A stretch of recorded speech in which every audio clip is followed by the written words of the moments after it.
Apa mungkin sebuah planet punya nggak cuma satu atau dua, melainkan banyak matahari?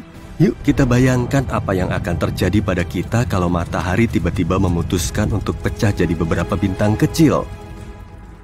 Dalam pencarian planet mirip bumi di seluruh alam semesta, para ilmuwan telah menemukan bahwa sistem dengan 2 atau bahkan 3 bintang sebenarnya tidak terlalu langka.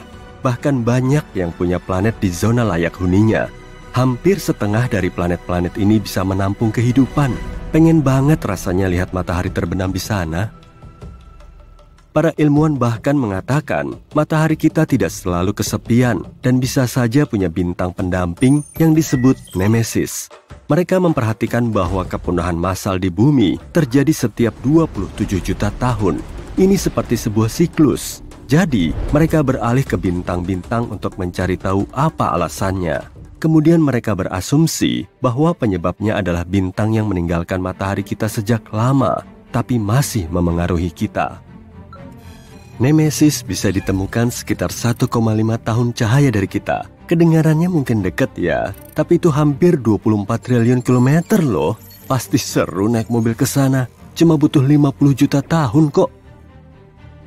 Nah, setiap kali melewati orbitnya, Nemesis bisa memengaruhi awan Oort. Awan Oort adalah area di sekitar tata surya kita tempat komet terbentuk. Keberadaannya belum terbukti, tapi para ilmuwan lumayan yakin tentangnya.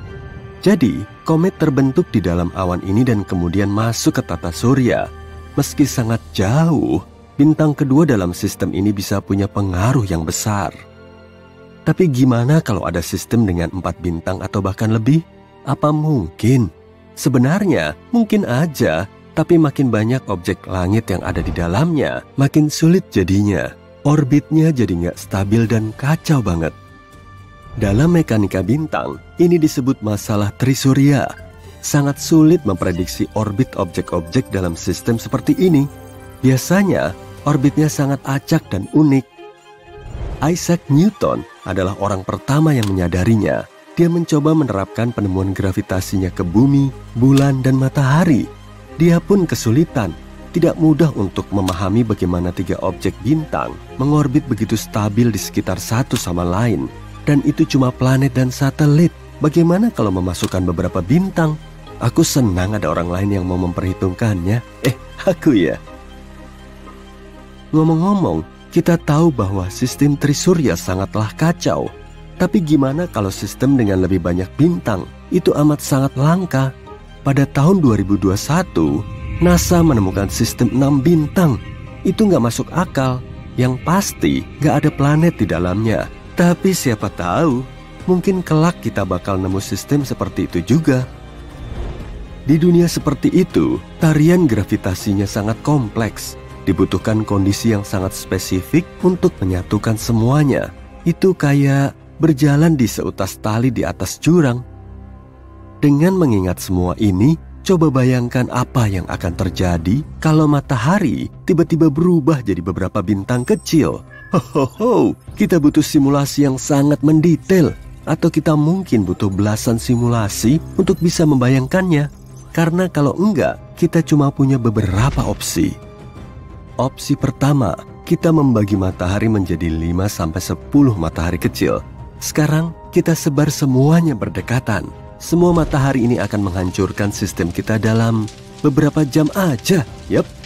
Semua sistem bintang, termasuk milik kita, bergerak konstan melintasi alam semesta. Jadi, semua bintang akan segera saling bertabrakan. Tabrakan ini akan mengarah pada terbentuknya supernova.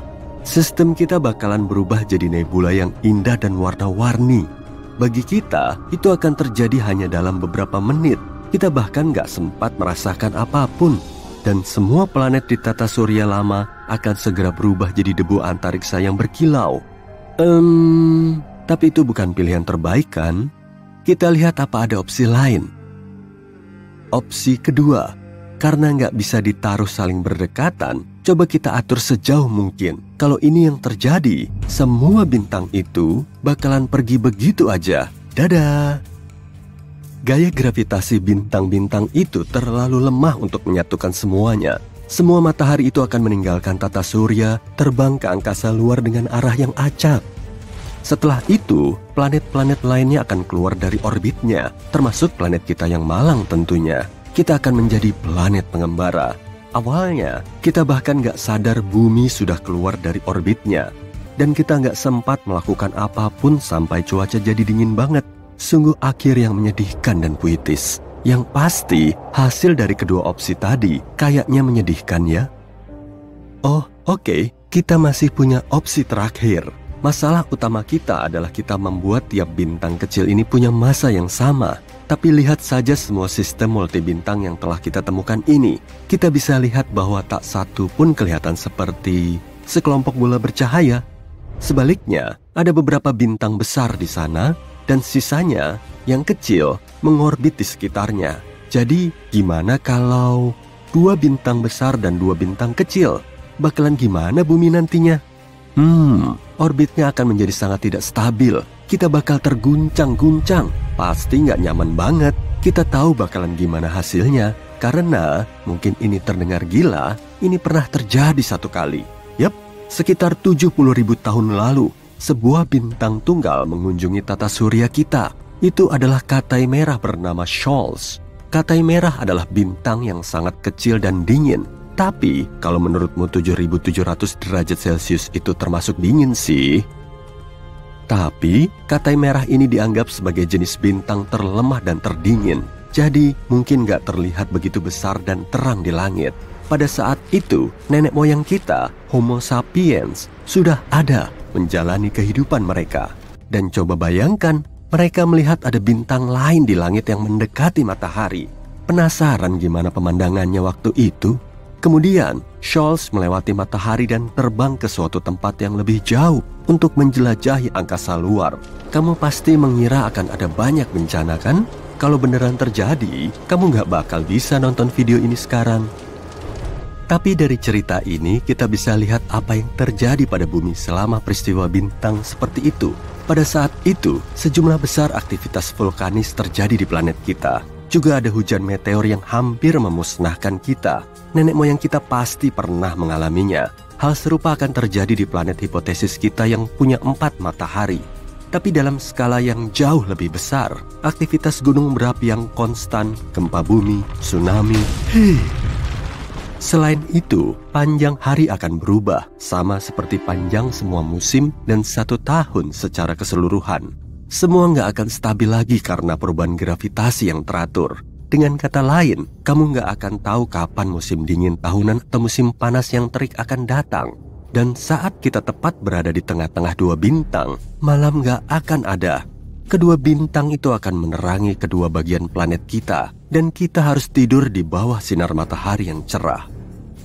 Dan kalau menurutmu ini sudah buruk, ingat, kita juga akan diserang oleh lebih banyak sinar ultraviolet dan angin surya karena 4 matahari kita. Warnanya juga akan berubah. Matahari akan jadi katai merah yang warnanya jingga merah mencolok di langit. Kita juga akan melihat lebih banyak gerhana matahari, tapi bukan bulan, matahari yang akan menutupi matahari lainnya. Mungkin cuma akan sedikit lebih gelap. Jujur, mustahil akan ada yang bertahan di bumi setelah semua ini. Mungkin aja sih, tapi silakan coba 100 simulasi sendiri kalau kamu ingin memastikan. Tapi secara teori, kita bisa bertahan dalam sistem bintang biner sederhana. Misalnya, di salah satu sistem yang terdiri dari 2 bintang berdekatan. Jujur aja, untuk ukuran bintang, matahari kita sebenarnya cukup membosankan. Ya, memang gak ada yang istimewa. Ada jutaan bintang katai kuning serupa di alam semesta.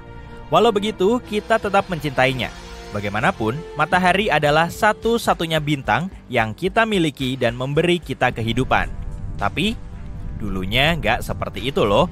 Dahulu kala, matahari punya kembaran, dan kemungkinan kembarannya itu jahat. Lalu apa yang terjadi kepadanya? Nah, yuk kita cari tahu.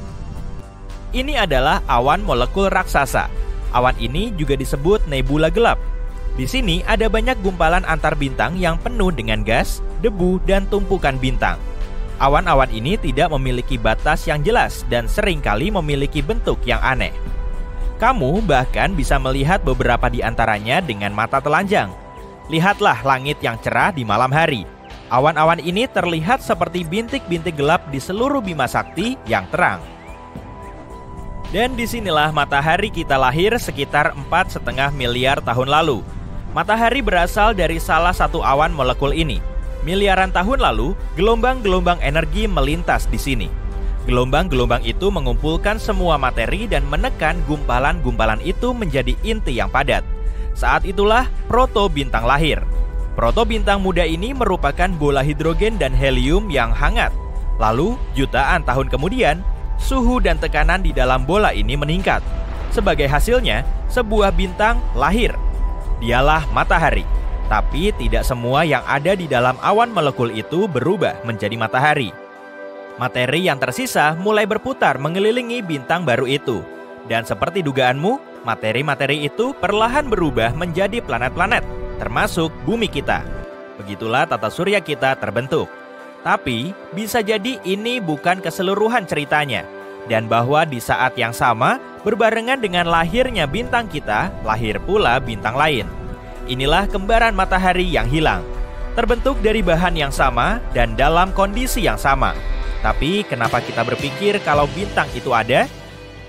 Baru-baru ini, para ilmuwan meluncurkan beberapa model statistik untuk mencari tahu lebih banyak tentang kelahiran bintang. Model-model ini menunjukkan bahwa banyak bintang muncul tidak sendirian, melainkan berkelompok, atau setidaknya dengan satu saudara. Setelah meneliti lebih lanjut, para ilmuwan mengonfirmasi bahwa memang benar, sebagian besar bintang yang terbentuk di dalam awan molekul terlahir bersama bintang lainnya. Kadang, bintang-bintang itu tetap bersama. Sebagai contoh, sebuah bintang kecil akan mengitari bintang yang lebih besar. Mereka bahkan bisa membentuk sistem bintang ganda, triple, dan sistem bintang lainnya. Dan terkadang, jalur mereka bisa terpisah selamanya. Hal ini mungkin juga terjadi pada matahari. Bisa saja matahari punya saudara. Mungkin juga tidak hanya satu, tapi sekelompok saudara-saudara kecil. Serta satu saudara kembar yang lebih besar dengan massa dan karakteristik lain yang sama. Tapi, kalau memang demikian, lalu di mana kembaran yang hilang itu? Nah, kami punya satu hipotesis. Dan menurut hipotesis itu, kembaran ini mungkin tidak sebaik yang terlihat. Pada tahun 1980-an, para ilmuwan mulai menyadari adanya pola tertentu dalam sejarah bumi. Kira-kira setiap kurang lebih 27 juta tahun, kepunahan besar-besaran terjadi di planet kita. Cukup aneh bukan? Setiap 27 juta tahun dalam sejarah bumi, terjadi suatu bencana yang mengubah biosfer bumi selamanya. Seolah sesuatu yang terjadi secara bersiklus dan terjadwal menjadi penyebabnya. Kemudian seorang astronom bernama Richard Muller berpendapat bahwa mungkin ada sesuatu yang menyebabkan kejadian-kejadian ini, yaitu sebuah benda langit tertentu. Menurutnya, benda tersebut bisa jadi sebuah bintang katai yang tidak bisa kita lihat karena terlalu redup. Letaknya sekitar 1,5 tahun cahaya dari kita. Bintang ini berotasi mengelilingi matahari dalam orbit yang sangat besar dan butuh waktu sekitar 27 juta tahun untuk menyelesaikan satu kali putaran. Dan ketika berada di titik terdekat dengan matahari, bintang ini mulai menimbulkan kekacauan. Ketika mendekati bumi, si pengacau ini mengubah lintasan komet-komet di awan Oort maupun di sabuk Kuiper. Akibatnya, semua komet ini mulai melesat ke arah kita, kemudian menabrak bumi dan menyebabkan kepunahan massal seperti yang terjadi pada dinosaurus. Bintang hipotetis ini diberi nama Nemesis. Nemesis adalah nama dewi pembalasan dari Yunani kuno. Tapi untuk apa ia membalas dendam kepada kita? Entahlah. Mungkin ia tidak suka bahwa dahulu kala matahari mengambil hampir semua debu dan gas dari awan molekul. Matahari menjadi bintang yang cukup besar, tapi kembarannya tetap gelap dan kecil. Bahkan pada akhirnya, kembarannya terpaksa harus terbang ke tempat yang sangat jauh. Siapapun pasti kesal kalau mengalami hal seperti ini. Para ilmuwan sudah mengajukan berbagai hipotesis tentang apa sebenarnya Nemesis yang misterius itu. Mungkin ia katai coklat atau merah, sisa-sisa bintang yang telah kehabisan bahan bakar, atau mungkin ia sama sekali bukan bintang, melainkan planet yang lebih besar dari Jupiter. Apapun itu, keberadaannya tidak menyenangkan bagi kita. Tapi sayangnya, semua usaha kita untuk menemukan bintang itu gagal. Sampai saat ini, kita masih belum menemukan tanda-tanda keberadaan Nemesis. Studi terkini mempertanyakan teori kepunahan massal rutin. Jika kamu mempelajari lebih lanjut catatan fosil, kamu akan mendapati bahwa bencana-bencana ini terjadi secara acak, bukan berdasarkan jadwal yang teratur. Kini, para ilmuwan meragukan apakah Nemesis benar-benar ada.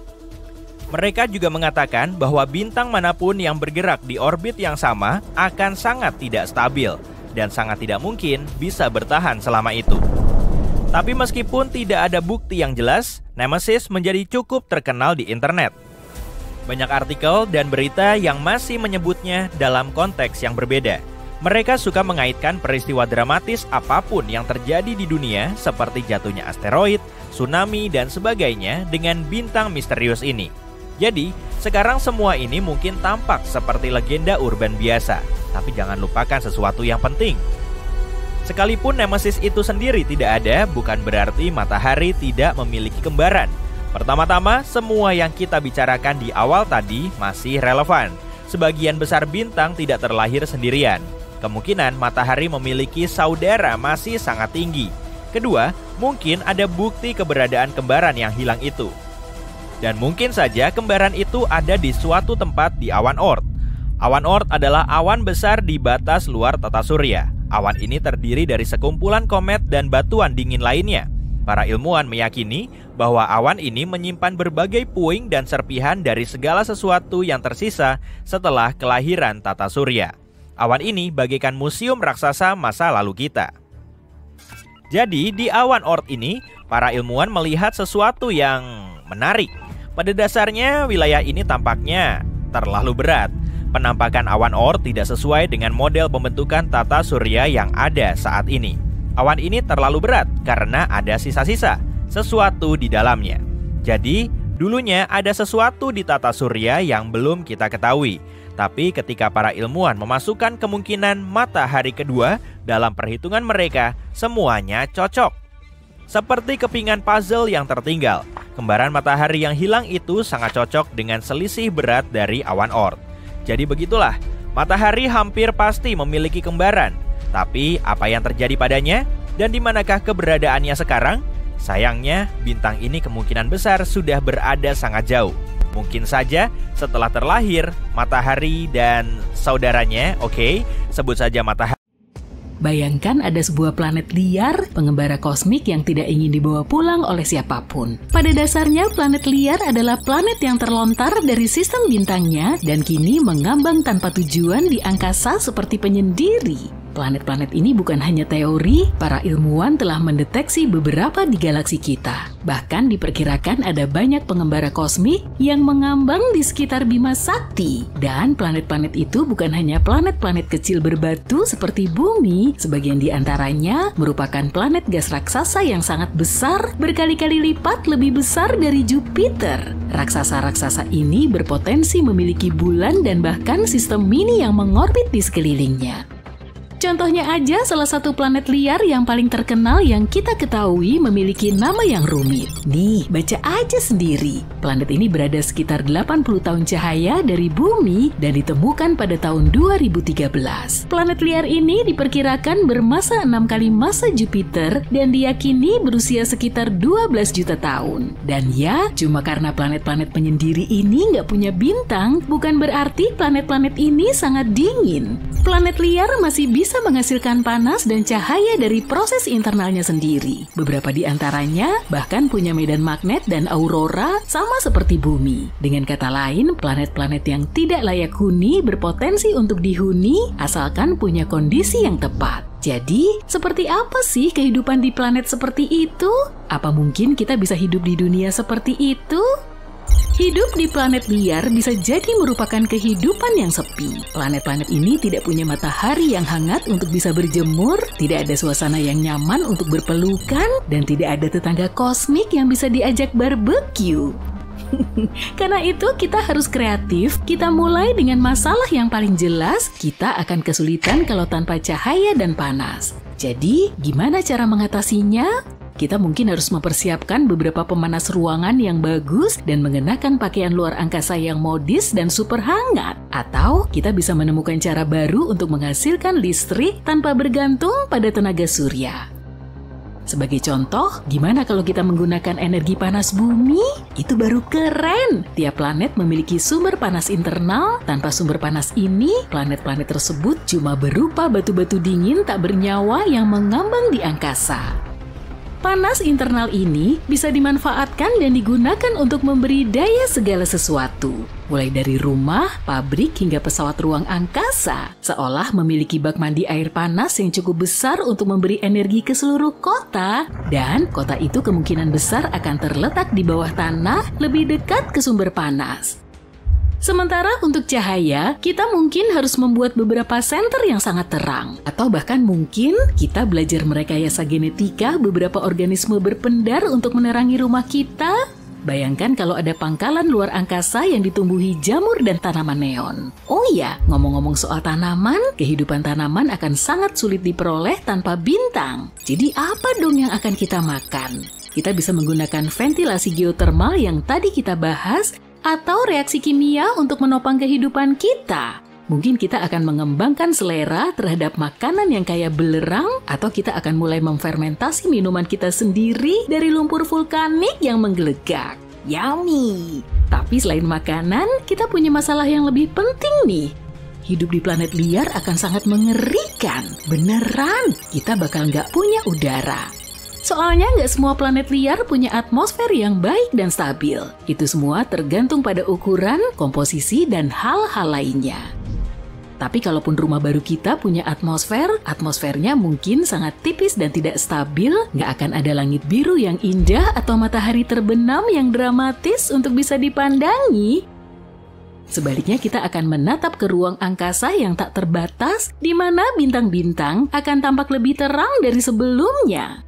Dan gak usah bahas soal pola cuaca deh. Tanpa atmosfer yang menciptakannya, kita tidak akan punya hujan, salju, dan badai petir. Itu baru beberapa masalah kecil ya. Yang lebih buruk lagi, suhu di planet ini akan sangat berfluktuasi dari panas yang tak tertahankan bisa ke dingin yang tak tertahankan. Rasanya seperti tinggal di dalam oven yang selalu dinyalakan dan dimatikan. Dan terakhir, kita akan terpapar puing-puing luar angkasa dan radiasi kosmik. Jadi kalau nggak mau kulitmu gosong, kamu mungkin harus siap-siap beli sunblock dengan SPF yang tinggi. Jadi, gimana kita mengatasinya? Pertama, kita harus menemukan cara untuk menghasilkan oksigen sendiri dan mungkin menciptakan sesuatu seperti biosfer luar angkasa. Sebagai contoh, kita bisa menanam beberapa tanaman yang bisa menghasilkan oksigen, atau kita bisa belajar menyaring udara seperti alat penyaring udara berteknologi tinggi. Terakhir, ada masalah yang paling penting nih, menemukan air. Disinilah lautan bawah laut bisa membantu kita. Kita benar-benar menyelami berbagai kemungkinan ya. Tapi beneran, ilmuwan menduga kalau sebagian dari planet-planet ini memang punya lautan di bawah air. Rasanya seperti tinggal di dalam balon air raksasa yang terkubur di bawah tanah, dan tanah di bawah kakimu terbuat dari es dan batu. Dengan kata lain, kita bisa memanfaatkan lautan bawah tanah ini. Lautan bawah tanah dapat menyediakan sumber air untuk minum, pertanian, dan manufaktur. Mungkin juga dengan sumber daya dan material lain yang belum pernah kita lihat sebelumnya. Ngomong-ngomong, siapa tahu ada makhluk aneh yang mungkin bersembunyi di lautan bawah tanah itu. Tapi jangan khawatir, meski kita tidak punya oasis bawah tanah, masih ada pilihan lain. Kita bisa mendapatkan air dari komet, penambangan es, dan bahkan dari atmosfer yang kita ciptakan. Terakhir, kita perlu mencari dan menambang sumber daya untuk membangun rumah, serta membangun hal-hal lain. Planet liar mungkin nggak punya sumber daya yang sama dengan planet yang mengitari bintang.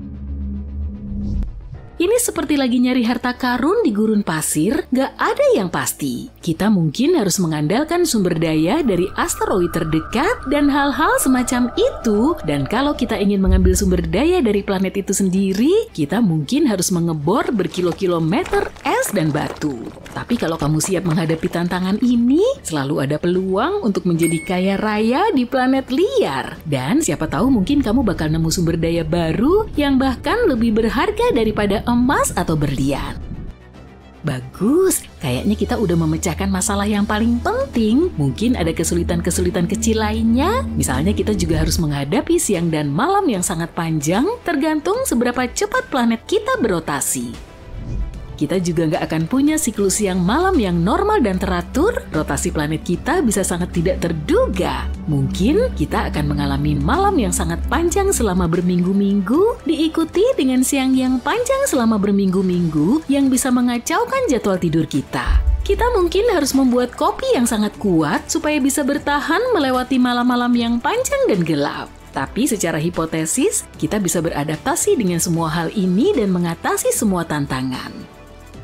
Dan sekarang, selamat datang di planet liar, tempat matahari tidak pernah terbit, tapi petualangan tidak pernah berakhir. Berkat teknologi canggih kita berhasil menciptakan lingkungan yang nyaman dan layak huni di dunia yang dulunya tandus ini. Langit di atas kita sekarang berwarna biru indah, dipenuhi dengan awan putih yang lembut. Sesekali ada kawanan makhluk yang terbang. Jangan tanya aku, makhluk apa ya? Saat kita keluar dari habitat bawah tanah, kita akan disambut oleh dunia yang penuh dengan kejutan. Tumbuhan dan hewan aneh telah beradaptasi dengan kondisi unik planet ini. Beberapa di antaranya memiliki fitur bioluminescent yang bersinar dalam gelap. Hati-hati ya kalau kamu mau berenang di lautan bawah tanah. Mungkin saja di sana ada makhluk-makhluk aneh yang ingin memangsa. Ya, itu kita Hewan-hewan di alam liar pasti akan jadi yang pertama nyadar kalau matahari berhenti memancarkan cahaya. Kebanyakan hewan butuh siang hari buat bepergian, terutama di sabana luas di Afrika. Zebra, wildebeest, dan jerapah butuh siang hari buat menghindari predator. Begitu matahari terbenam, hewan-hewan ini tidur. Kalau matahari tiba-tiba padam, mereka bakal kebingungan dan jadi santapan makan siang awal buat predator. Makhluk nokturnal bakal kebingungan juga sama perubahan waktu ini. Burung biasanya terbang pada siang hari, jadi kita nggak akan bisa mendengar atau melihat mereka lagi. Merekalah yang melahap hama di langit. Mereka dan kelelawar sih. Tapi kalau nggak ada kelelawar di tempatmu, anggap aja serangga bisa berpesta pora di sini. Suhu akan mulai turun perlahan. Manusia juga akan merasakan dampaknya. Kita terbiasa disinari matahari pada tengah hari. Tapi kalau hilang, kita bakal hidup dalam kegelapan. Kita harus mempraktikkan keterampilan bertahan hidup kita. Kalau matahari tiba-tiba padam, kita cuma punya waktu sekitar 8 menit buat menikmati sisa cahayanya. Soalnya, cahaya matahari butuh waktu selama itu buat merambat ratusan juta kilometer di tata surya. Kita harus pakai lampu UV buat bercocok tanam. Tapi kebutuhan pangan di seluruh dunia nggak akan tercukupi. Apalagi dengan jatuhnya suhu global, kita akan sulit bertahan hidup di daratan terbuka. Semua orang harus masuk ke tempat berlindung dan bunker yang hangat.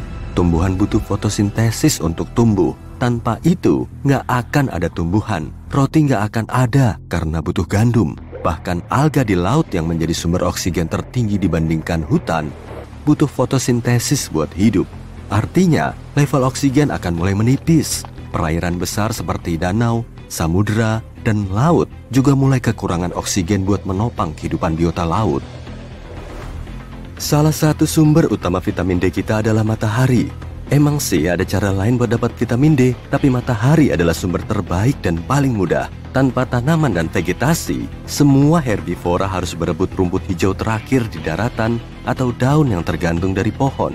Nggak lama lagi, mereka akan kehabisan makanan. Manusia juga akan dirugikan karena kita butuh hewan seperti sapi, kuda, dan domba untuk mata pencaharian kita.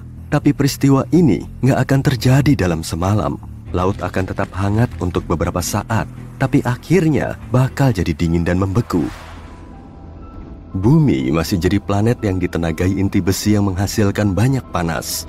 Tapi itu aja nggak cukup buat bikin bumi hangat. Langkah kita berikutnya adalah mencari tempat berlindung yang pas dan bikin badan tetap hangat. Kalau hal ini terjadi dalam semalam, nggak akan ada bunker siap bangun buat kemungkinan kayak gini. Kecuali kalau kamu nonton video ini dan mutusin buat membangunnya sekarang. Bunker ini harus memberi panas setiap saat dan mampu menumbuhkan tanaman di bawah sinar UV. Bangunan bertenaga matahari nggak akan berguna lagi. Orang-orang harus memakai kostum ramah lingkungan waktu ada di tempat terbuka. Karena suasana bakal gelap gulita, kita butuh lampu terang atau kacamata penglihatan malam. Daratan bakal tandus. Hewan malam yang tahan suhu dingin akan berkuasa. Bangunan akan runtuh karena oksigen bakal menipis. Beton butuh oksigen buat menyatu. Bunker sendiri cuma punya oksigen yang terbatas. Kita harus mindahin banyak pohon ke tempat yang punya sinar UV kuat biar bisa menghasilkan oksigen. Nantinya, pohon akan menghasilkan ekosistem sendiri di bunker bawah tanah yang luas. Permukaan laut akhirnya akan membeku. Mengambil sumber daya alam dari dasar laut, kayak gas atau minyak, bakal mustahil.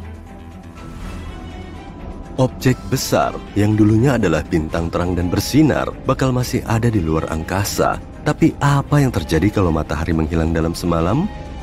Kurang lebih sama, tapi jauh lebih buruk. Matahari adalah benda langit terbesar di tata surya. Matahari bikin semua planet berada di tempatnya. Planet-planet ini mengelilingi matahari secara tertib. Kalau matahari nggak ada, planet-planet ini akan bergerak sembarangan. Ada yang saling bertabrakan. Ada planet yang melayang dan berkelana di luar angkasa sampai nemu bintang baru buat dikelilingi. Bumi mungkin jadi salah satu dari planet itu, atau mungkin juga enggak. Planet kita tetap bakal gelap. Kita bakal melayang di luar angkasa dengan cepat banget. Planet ini nggak akan berotasi sendiri, dan kita akan ditabrak banyak benda langit. Kita bakal masuk garis lintasan komet yang nunggu buat nabrak kita. Bukan ancaman dingin yang jadi faktor besar, tapi benda yang ada di atas kita. Artinya, kita harus menggali bunker lebih dalam. Kita nggak akan punya atmosfer lagi buat memerangkap segala bentuk panas. Kita bakal melayang selamanya. Tapi kita kembali ke kemungkinan bahwa matahari hanya padam. Tenang, planet kita masih akan mengorbit matahari bersama planet lainnya. Suhu akan terus turun sampai nggak ada yang bisa bertahan di permukaan. Kita akan selalu berada dalam kegelapan. Cuma bakteri dan mungkin tardigrada yang bertahan di permukaan. Tardigrada adalah makhluk kecil yang bisa bertahan hidup di mana saja, termasuk luar angkasa. Akhirnya, oksigen akan punah dari permukaan bumi. Semua akan binasa, kecuali tardigrada, karena mereka akan dominan dan mungkin jadi satu-satunya makhluk di permukaan. Mereka bisa berevolusi menjadi makhluk lebih besar dan jumlahnya semakin banyak. Ratusan ribu tahun kemudian, manusia akan berevolusi sesuai kondisi di bawah tanah. Mata akan jadi jauh lebih besar biar bisa menyerap cahaya sebanyak mungkin. Kulit kita akan jadi lebih putih karena nggak ada matahari di bawah tanah. Pendengaran juga jauh lebih sensitif karena gema di bawah tanah. Kecerdasan kita akan tetap sama, tapi tubuh kita akan siap buat permukaan. Ancaman utama kita adalah tardigrada raksasa yang berkeliaran di atas. Di bawah mikroskop, mereka emang menggemaskan, tapi bayangin ukuran mereka jadi kayak beruang kutub. Masih mau melihara ini di halaman belakang? Mereka bisa hidup di mana aja, jadi mereka bakal menyusup ke bunker sesekali. Mereka ganas, mereka punya berbagai ukuran dan bentuk. Sekarang ini, manusia udah bukan makhluk dominan karena mereka harus sembunyi di bawah tanah. Beberapa tardigrada dari berbagai suku bermusuhan. Kota-kota besar yang dulu dipenuhi manusia akan jadi habitat beruang air raksasa. Tardigrada dikenal sebagai beruang air karena bentuknya mirip beruang kecil. Tapi sekarang, hewan berkaki 8 ini jauh lebih besar dari beruang. Beruang dan kebanyakan hewan akan punah dari permukaan bumi. Di bawah es, sebagian makhluk laut dalam akan berkembang biak dan mendekati permukaan. Hewan-hewan ini terbiasa hidup dalam kegelapan karena jauh dari matahari. Tapi setelah ribuan tahun mendominasi perairan, tubuh mereka jadi besar. Beberapa hewan ini beradaptasi dan sekarang bisa merangkak di daratan. Meskipun permukaannya beku, mereka nemu cara buat mecahin es dan keluar dari air. Sementara itu, manusia bikin terowongan dan jaringan bawah tanah yang besar, membangun kota dan peradaban. Kita akan mendominasi terowongan yang bikin tangan dan kaki kita jadi berselaput dan membesar. Kita menguasai bawah tanah dan tetap jadi makhluk terpintar di bumi. Kita berhasil menyimpan karya seni dari permukaan dan catatan penting untuk tetap menjadi manusia sebisanya. Kita akan terus bertahan hidup apapun yang terjadi. Apa yang akan terjadi kepada kita dan bumi kalau bumi jadi sebesar matahari? Diameter bumi sekitar 12.800 km. Melintasi bumi sama kayak menyetir 3 kali bolak-balik Amerika Serikat. Itu sih nggak seberapa. Tapi gimana kalau kita bolak-balik sebanyak 305 kali lagi? harus keluar uang berapa nih buat bensinnya? Ini adalah diameter matahari, kira-kira 1,4 juta kilometer. Dibandingkan sama bumi, matahari luar biasa besar. Nah, apa dampaknya sama kita kalau bumi menyamai besar matahari? Ada 4 kemungkinan, bergantung sama ukuran matahari. Kemungkinan pertama, bumi jadi sebesar matahari, tapi masanya nggak berubah. Planet besar dengan massa sekecil bumi, pertama-tama nggak akan ada gravitasi. Semakin besar bumi, semakin kuat gravitasinya. Begitu juga sebaliknya. Planet seringan itu nggak akan bisa menarik benda. Gravitasi menciptakan semua zat berat.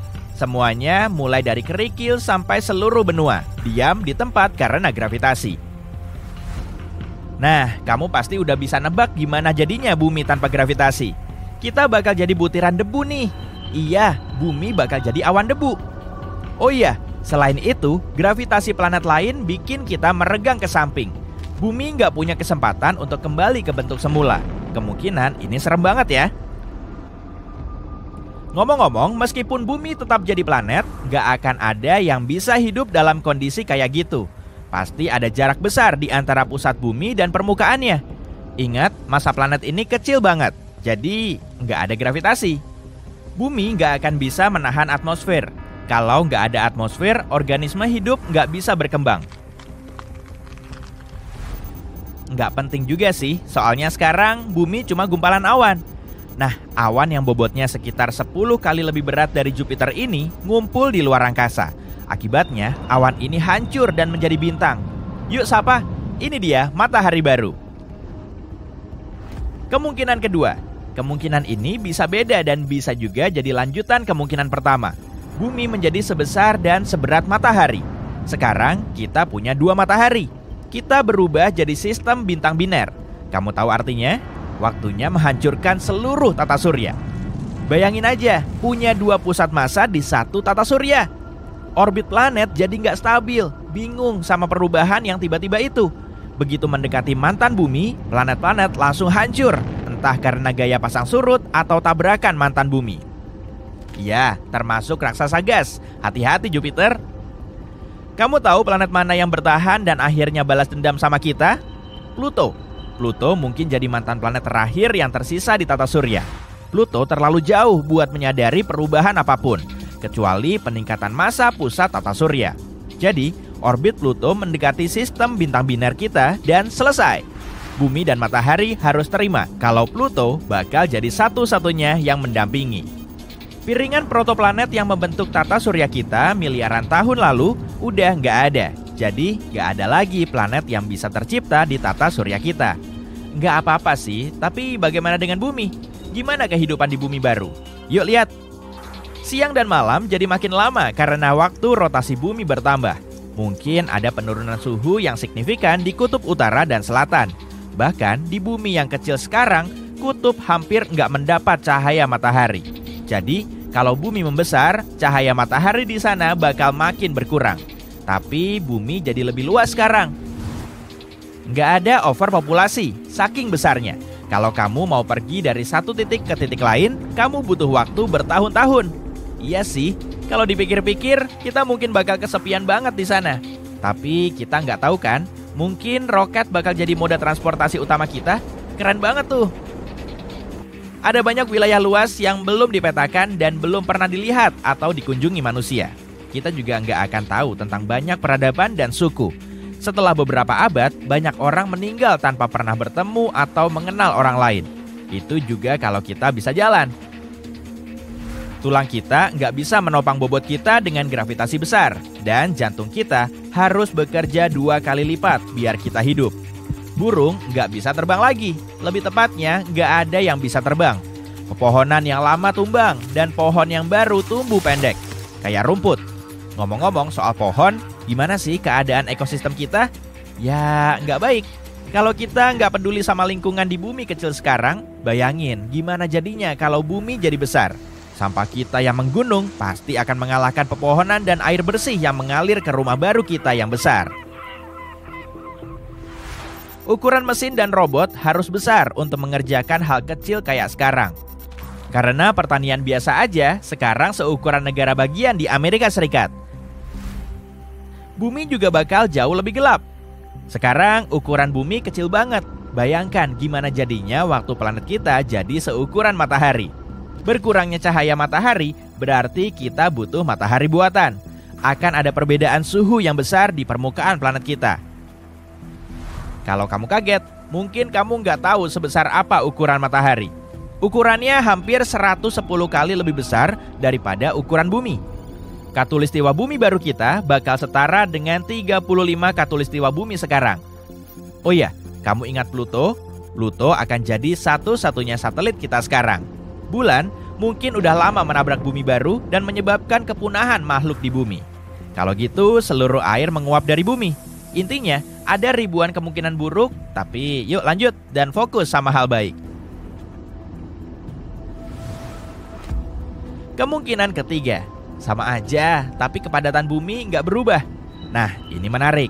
Sekarang kita bukan lagi planet, tapi bintang. Faktanya, ukuran kita jadi lebih besar daripada matahari. Planet kita punya 3,9 massa matahari karena harus menyeimbangkan kepadatan bumi yang rendah. Intinya, keadaannya akan sama seperti kemungkinan kedua, tapi dengan akibat jangka panjang yang lebih menarik. Karena ukuran bumi jadi 4 kali ukuran matahari, umurnya akan lebih pendek. Lalu, bumi akan berevolusi. Bergantung pada masa intinya, bumi bisa menjadi supernova atau lapisan luarnya akan lepas untuk membentuk nebula planeter. Kalau bumi jadi supernova, matahari yang dekat banget sama kita akan meledak. Dan sekarang cuma ada mantan bumi kita, bola kesepian dengan diameter sekecil 19 km. Kita adalah bintang neutron yang tersusun dari materi neutron yang terdegenerasi. Bintang ini memiliki tingkat kepadatan ekstrim dan berputar sangat cepat. Jadi, mending jauh-jauh deh. Kalau bumi menjadi nebula, matahari akan menarik semua debu dan menambah masanya. Sekarang, kita punya matahari yang sedikit lebih besar dan sebuah katai putih. Setelah beberapa lama, matahari yang tua menghabiskan sisa hidupnya. Matahari tua itu menjadi raksasa merah setelah menghabiskan hidrogen di intinya. Matahari mulai membesar dan meninggalkan materinya yang kebanyakan merupakan hidrogen di katai putih kita. Saat materi itu mencapai suhu dan tekanan tinggi, terjadilah fusi nuklir. Kita menjadi nova. Asik, kita jadi bintang lagi. Sendirian, tapi tetap bintang. Lalu, apa yang terjadi selanjutnya? Bintang adalah pertarungan gaya yang berlawanan. Salah satunya adalah gravitasi yang mencoba segala cara untuk memadatkan timah menjadi bola sekecil mungkin. Gaya kedua adalah tumpukan bahan bakar di inti bintang itu. Saat terbakar, bahan bakar itu membentuk energi besar dan suhu yang super panas. Selama gaya ini seimbang, bintang itu akan hidup. Tapi kalau bahan bakar bintang habis, bintang itu akan menjadi dingin. Tekanan di dalamnya bakal ngedrop. Artinya, gravitasi menang. Gravitasi akan meremas bintang sekuat tenaga. Akibatnya, bintang akan meledak. Dalam 15 detik, kamu akan melihat cahaya paling terang dalam hidup kamu. Dan mantan bumi kita menjadi supernova, meninggalkan nebula yang luar biasa. Tapi tenang aja, planet batuan nggak mungkin jadi seukuran matahari. Cuma bintang lain yang bisa sebesar itu. Tapi tunggu, kenapa bumi kecil banget sementara planet lain besar? Apa planet terus tumbuh atau pasti berhenti? Semakin besar massa, semakin besar tekanan. Saat planet membesar, tekanan gravitasi bertambah. Planet berhenti tumbuh waktu massanya mencapai sekitar 1,7 kali massa Jupiter atau 540 kali massa bumi. Setelah itu, kalau massanya bertambah lagi, planet itu akan mengecil karena tekanan makin besar. Jadi, eksperimen pikiran kita bisa dibilang mustahil. Venus punya suhu super ngebul sampai bisa ngelelehin timah yang membuatnya menjadi planet paling panas di tata surya kita. Ditambah lagi, lingkungan Venus bertekanan tinggi dan berangin kencang. Tiupannya bahkan sampai 50 kali lebih ngebut dari kecepatan rotasinya. Para saintis masih belum bisa mastiin penyebab angin yang bertiup semakin kencang. Tapi yang menarik, di awan Venus kemungkinan ada tanda materi biologis yang membusuk. Mungkin itu kehidupan? Kayaknya bukan, karena Venus punya atmosfer yang kering dan berangin. Air di planet ini juga nggak mencukupi untuk membentuk kehidupan. Cincin di sekitar planet ternyata bisa teramati di sejumlah planet. Saturnus punya cincin paling terkenal dan menarik. Bahan penyusunnya sebagian berasal dari es yang memantulkan cahaya dan mengkilap. Gak ada yang kayak gitu di tata surya kita. Jupiter, Uranus, dan Neptunus punya sistem cincin juga, tapi kemungkinan besar tersusun dari debu dan partikel batuan. Astronot juga pernah nemu asteroid yang memiliki cincin.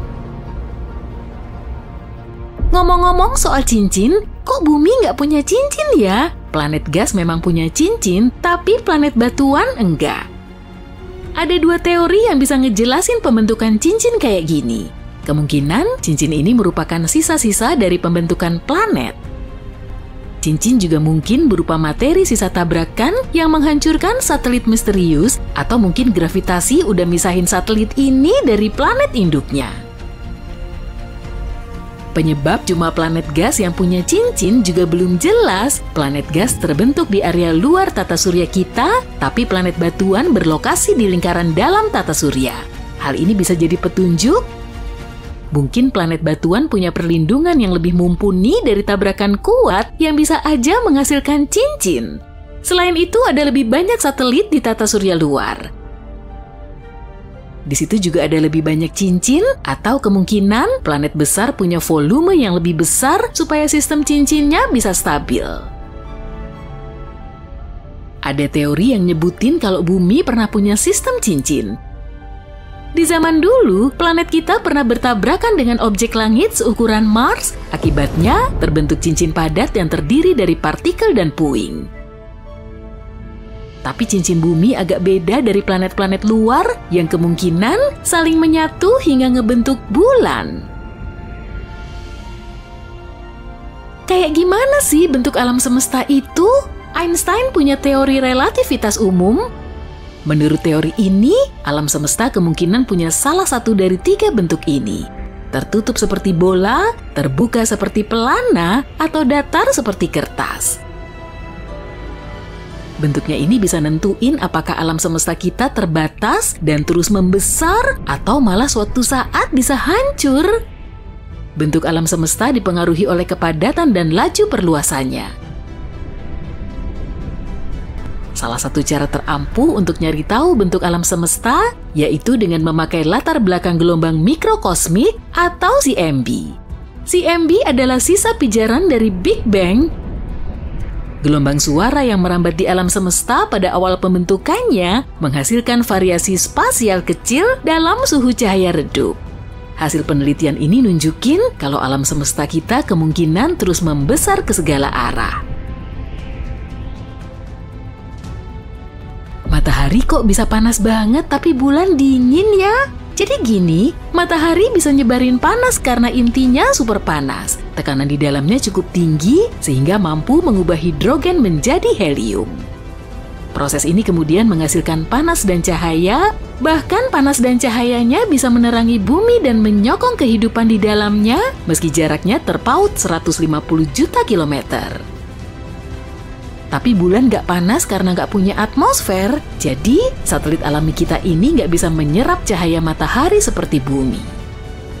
Siang hari di bulan, suhunya bisa mencapai 100 derajat Celcius. Tapi karena nggak ada atmosfer, suhunya akan ngedrop di malam hari sampai minus 173 derajat Celcius. Matahari sih emang panas, tapi area di sekitarnya dingin banget. Jadi intinya, panas adalah energi yang terkandung pada suatu objek, sedangkan suhu adalah tingkat panas pada suatu objek. Dengan begini kita bisa tahu objek tersebut terasa panas maupun dingin. Saat kamu mindahin panas ke suatu benda, suhunya akan naik, tapi kalau panasnya hilang, suhunya ikut turun. Panas bisa berpindah melalui proses konveksi, konduksi, dan radiasi. Konveksi umumnya terjadi pada zat cair dan gas, sedangkan konduksi terjadi pada zat padat. Suhu cuma mempengaruhi materi, dan luar angkasa sangat minim partikel karena di sana hampir vakum. Makanya perpindahan panasnya jadi kurang efektif, panas di luar angkasa cuma bisa berpindah melalui radiasi. Saat panas matahari mengenai suatu objek dalam bentuk radiasi, atom penyusunnya akan menyerap energi.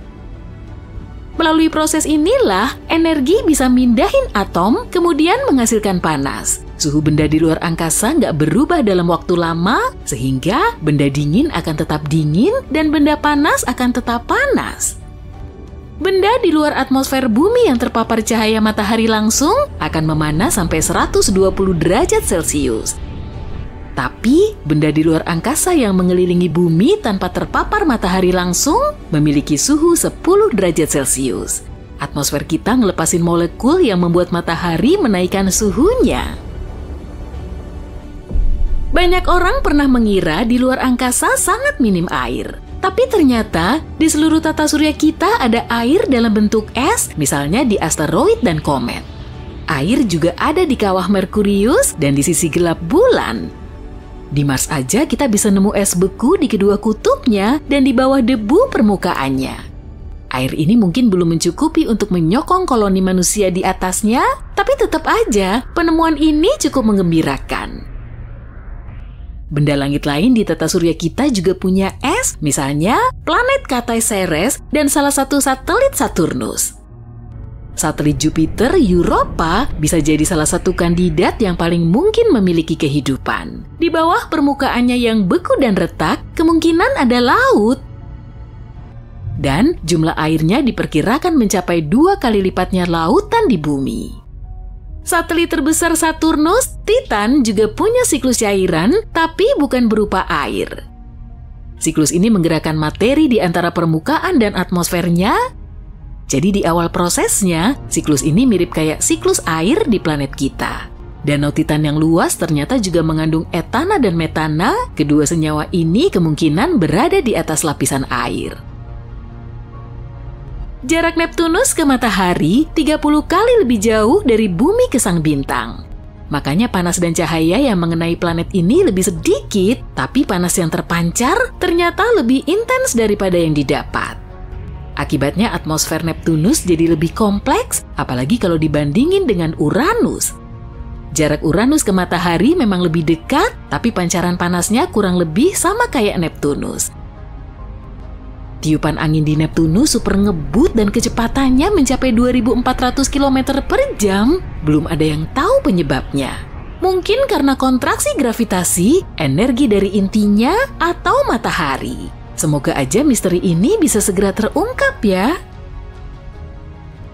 Kamu bisa ngebayangin es panas nggak? Hal ini bisa terjadi di eksoplanet yang jaraknya 33 tahun cahaya dari bumi loh. Planet ini punya sejumlah unsur air pembentuk es yang bisa ngebul. Es di sana berwujud padat karena pengaruh tekanan, tapi suhu permukaannya sangat ekstrim dan bisa mencapai 300 derajat Celcius. Karena itulah airnya jadi super panas, kemudian menguap. Bisa kebayang nggak ya kayak apa wujud es kopi tapi kopinya terus dipanasin? Kita bisa aja lagi ngelihat ke masa lalu saat memandangi bintang. Jarak bintang sangatlah jauh sampai bertahun-tahun cahaya, sehingga cahayanya perlu melesat lebih lama sebelum sampai ke planet kita. Mungkin juga bintang yang kita lihat sebetulnya udah mati, misalnya saja Pilar Penciptaan. Pilar Penciptaan adalah suatu area yang jaraknya 7.000 tahun cahaya dari kita dan namanya adalah Eagle Nebula. Pilar Penciptaan adalah awan gas dan debu dalam bentuk pilar. Saintis pertama kali menemukan pilar ini pada tahun 1995, padahal ledakan supernova telah menghancurkan pilar ini sekitar 6.000 tahun yang lalu. Jadi gambar yang ada di foto itu sebetulnya adalah pilar penciptaan pada masa 7.000 tahun yang lalu. Sejauh ini Mars punya gunung berapi terbesar di tata surya, ukurannya lebih besar dari Hawaii dan 100 kali lebih besar dari gunung berapi terbesar di bumi. Planet merah ini kelihatan sangat tenang, tapi dulu permukaannya dipenuhi banyak gunung berapi. Karena gravitasi di Mars jauh lebih lemah daripada di bumi, ukuran gunung berapinya jadi besar banget. Selain itu, kerak di bumi terus bergerak, sedangkan kerak Mars kemungkinan enggak. hanya ada satu bintang di tata surya kita, Matahari. Dan semua planet mengorbit bintang ini. Tapi ada juga sistem dengan sebuah planet yang mengorbit dua matahari. Misalnya, Kepler 16b berupa tempat yang keras dan dingin yang terdiri dari setengah batu, setengah gas. Tapi yang paling keren, kalau kamu mengunjungi planet ini, kamu akan melihat dua matahari terbenam dan punya dua bayangan. Astronom sepertinya menemukan hal lebih langka dan lebih aneh lagi. Mungkin ada planet yang mengorbit 3 bintang sekaligus. Sistem bintang JW Orionis jaraknya sekitar 1.300 tahun cahaya dari planet kita. Itu terdiri dari 3 cincin jingga, terbuat dari debu, dan berada di dalam satu sama lain. Di tengah sistem ini, kamu bisa melihat 3 bintang. 2 bintang ini binari, yang artinya 2 bintang ini mengorbit satu sama lain. Bintang ketiga mengelilingi 2 bintang itu, dan ilmuwan menemukan bahwa 3 cincin itu tidak sejajar. Cincin paling dalam berayun lebar dalam orbitnya, dan cincin terluar memiliki kemiringan 38 derajat. Jadi astronom memiliki 2 teori. Teori pertama mengatakan putusnya cincin ini terjadi karena 3 matahari menciptakan torsi di tengah seluruh sistem. Torsi adalah gaya gravitasi yang selalu bekerja menuju pusat. Tapi beberapa waktu kemudian teori ini dicoret. Turbulensi dalam cincin ini kurang kuat untuk membuktikan teori ini. Teori kedua mengatakan bahwa fenomena ini bisa terjadi karena sebuah planet terbentuk di dalam salah satu cincin ini. Sebuah planet muda bisa memengaruhi keseimbangan gravitasi sistem 3 cincin itu dan menjadi penyebab 3 cincin itu sangat terpisah jauh. Ada celah besar dalam awan debu dan berdasarkan ukurannya, planet yang kita bicarakan pasti berupa raksasa gas besar seukuran Jupiter.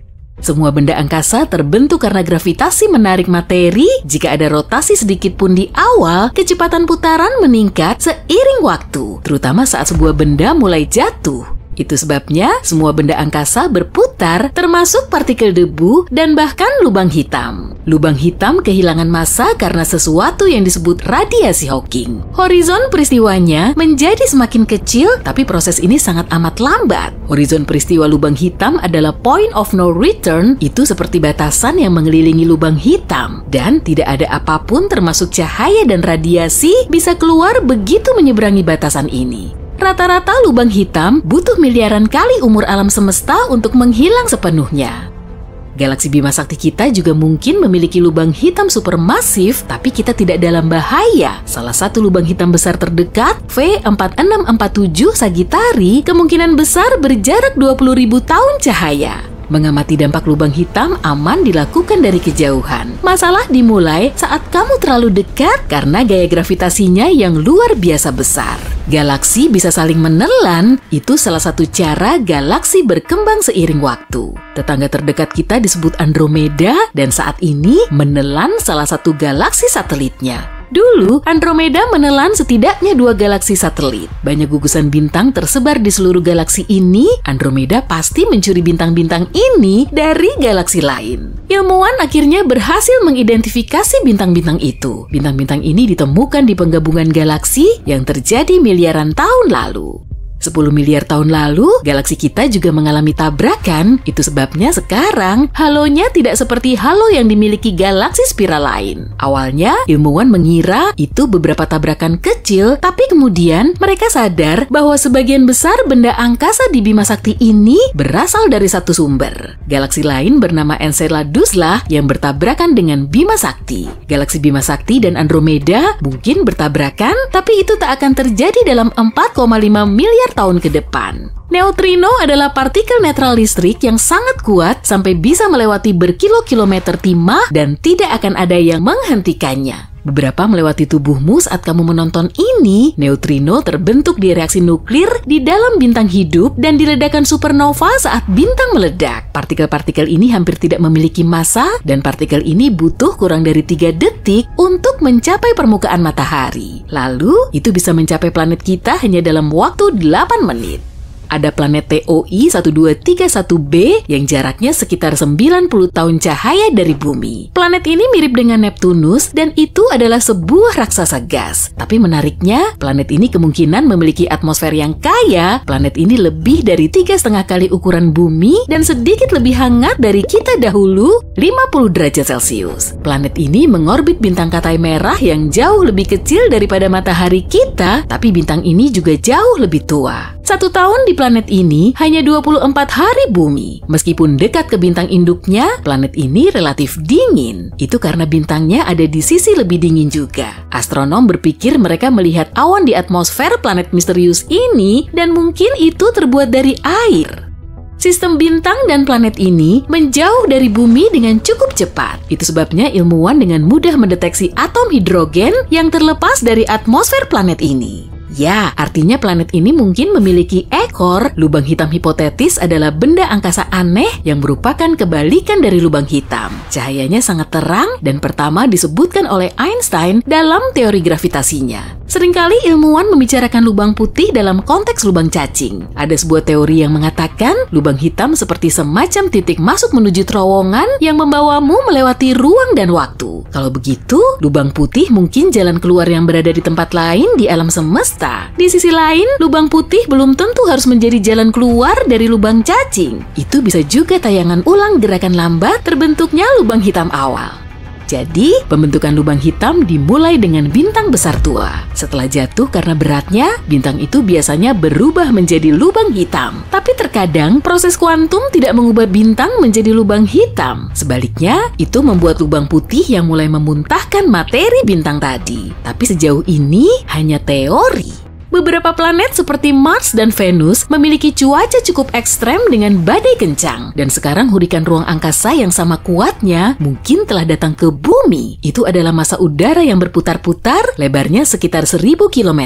Satelit menemukan hurikan itu ratusan kilometer di atas kutub utara di atmosfer atas bumi. Hurikan itu bukan menjatuhkan air, tapi elektron. Peristiwa itu berlangsung hampir 8 jam sebelum akhirnya berhenti dan hurikan itu berputar berlawanan arah jarum jam.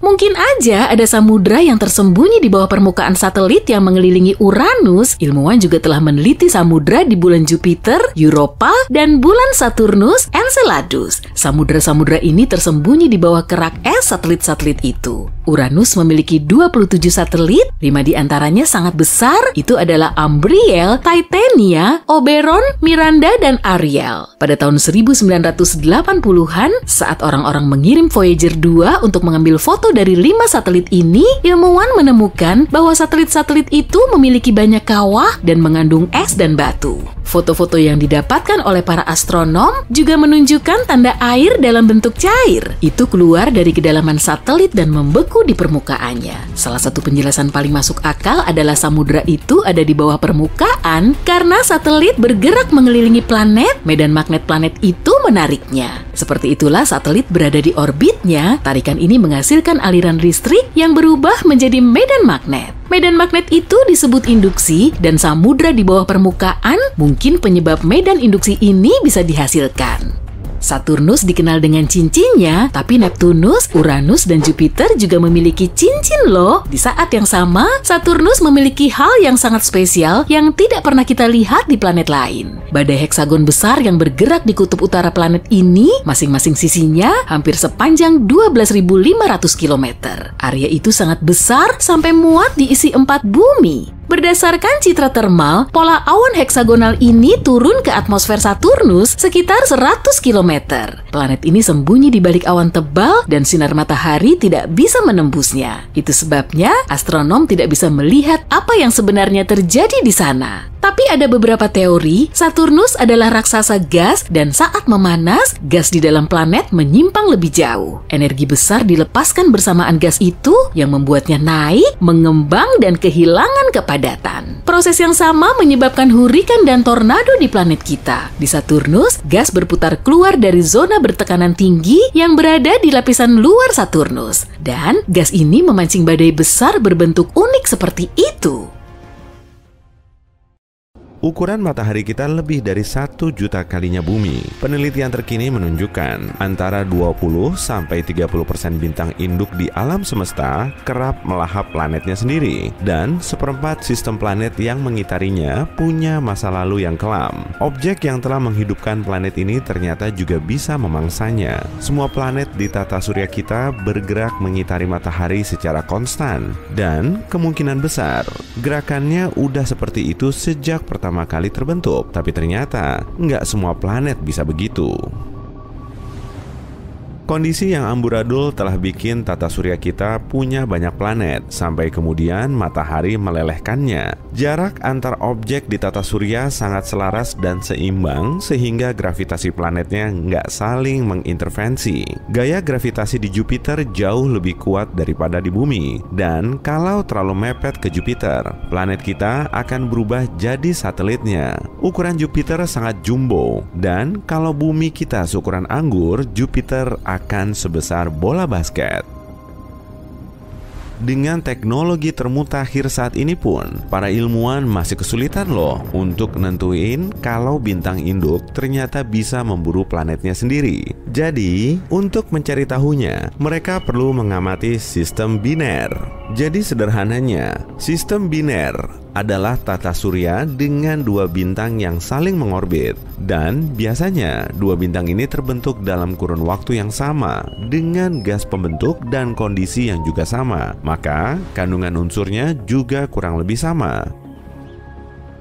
Saat membuka mata di pagi hari, kita langsung disambut oleh cahaya matahari yang telah merambat sejauh jutaan kilometer. Dan saat mendekatinya, tubuh kita akan semakin kepanasan. Tapi pancaran sinar matahari juga mengandung bahan kimia khusus yang membuatnya jadi unik. Bahan ini merupakan zat ringan seperti oksigen, karbon, hidrogen, dan helium. Di dalamnya memang ada sejumlah zat lain, tapi yang terbanyak cuma itu.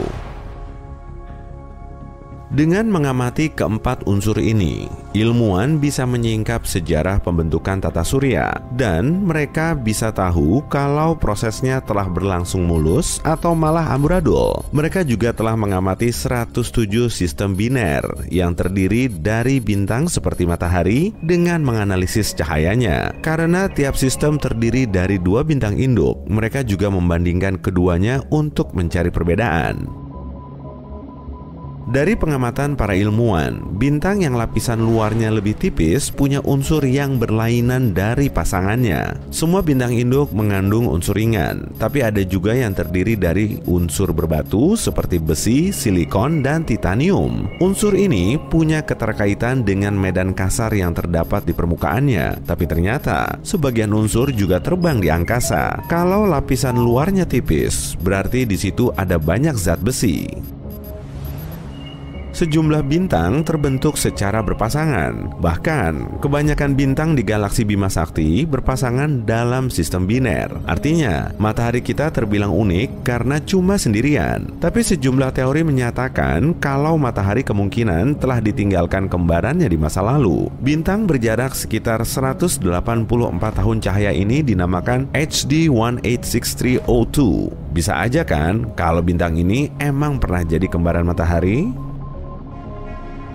Ribuan bintang lahir di awan molekul. Area ini terdiri dari gas dan debu yang perlahan runtuh oleh beratnya sendiri. Matahari diperkirakan telah mengalami fase yang sama 4,6 miliar tahun yang lalu. Setelah cukup umur, bintang akan bergerak ke area kosong dan biasanya diikuti kembarannya. Para ilmuwan juga mengklaim 85% dari semua bintang bisa bergerak dengan pasangan binernya atau punya banyak pasangan, tapi lebih dari 50%-nya berpasangan ganda.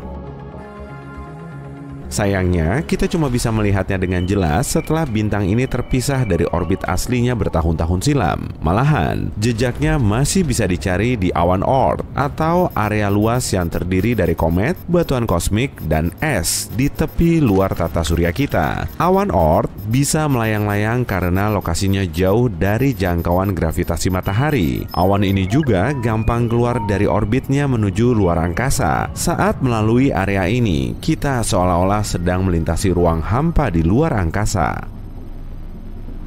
Sebagian unsur ringan di luar angkasa juga mengandung unsur berbatu yang seharusnya cuma ada di permukaan planet. Hal ini disebabkan oleh bintang yang mendepak planet dari orbit lalu melahapnya saat jaraknya terlalu mepet. Peristiwa yang sama juga akan terjadi kalau bintang terus membesar lalu mulai menelan semua objek di sekitarnya. Menurut para ilmuwan, saat menelan planetnya sendiri, bintang seperti ini akan jadi kacau balau dan berputar cepat hingga akhirnya hancur lebur. Tapi tenang aja, matahari kita kemungkinan nggak akan memakan planetnya dalam waktu dekat kok. Bintang terbentuk saat awan hidrogen dan helium membesar hingga runtuh oleh beratnya sendiri. Tekanan dan suhunya terus naik ke level ekstrim. Setelah kehilangan elektron, atom hidrogen akan mengalami reaksi fusi, lalu melepaskan energi untuk melawan gravitasi yang runtuh. Tapi setelah gaya gravitasinya mampu menahan reaksi fusi hidrogen, bintang akan membesar dan menjadi raksasa merah. Dan 1 miliaran tahun kemudian, hidrogen di inti luar akan hilang, meninggalkan banyak helium yang akan berfusi dengan unsur lain. Setelah semua heliumnya hilang, gravitasi akan mengerdilkan sang raksasa merah menjadi katai putih. Dan setelah katai ini menghilang, sistem bintang akan melepas banyak gas dan debu keluar angkasa. Para ilmuwan mengklaim matahari kita masih punya waktu sekitar 7 hingga 8 miliar tahun sebelum memasuki fase ini. Dan kalaupun akan terjadi, prosesnya akan berlangsung sangat lama, mungkin bisa sampai jutaan tahun. Tapi gimana ya kalau matahari tiba-tiba menelan planet kita? Bumi akan mulai memanas cuma dalam hitungan detik. Perubahan suhu beberapa derajat aja bisa langsung menyebabkan bencana alam. Tudung es akan meleleh cuma dalam beberapa detik, kemudian membanjiri daerah pesisir. Pulau kecil di area terpencil bisa-bisa hilang. Dan setelah suhunya makin panas, semua area yang tertutup salju akan langsung mencair dan berubah menjadi tempat kering mirip gurun. Kebakaran akan terjadi di sejumlah kawasan dan peralatan sehari-hari manusia akan langsung ludes. Bagian dalam bumi juga ikut memanas, lalu memicu letusan gunung berapi di seluruh dunia.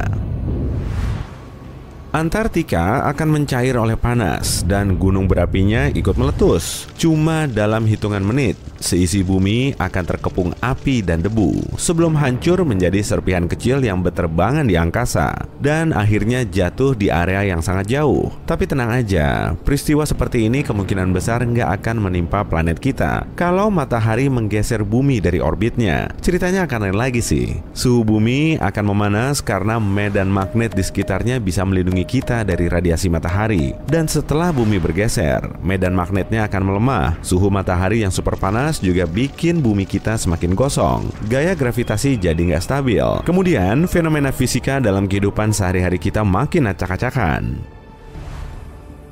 Dalam waktu 5 miliar tahun dari sekarang, matahari akan berubah jadi raksasa merah. Ukurannya terus melar hingga mampu melahap Merkurius dan Venus. Kemungkinan besar, bumi juga akan jadi incarannya. Saat jaraknya cuma sejauh 1,5 juta kilometer dari matahari, bumi sudah nggak bisa lagi kita huni. Meski terkesan jauh, jarak segitu cuma 4 kalinya jarak bumi menuju bulan.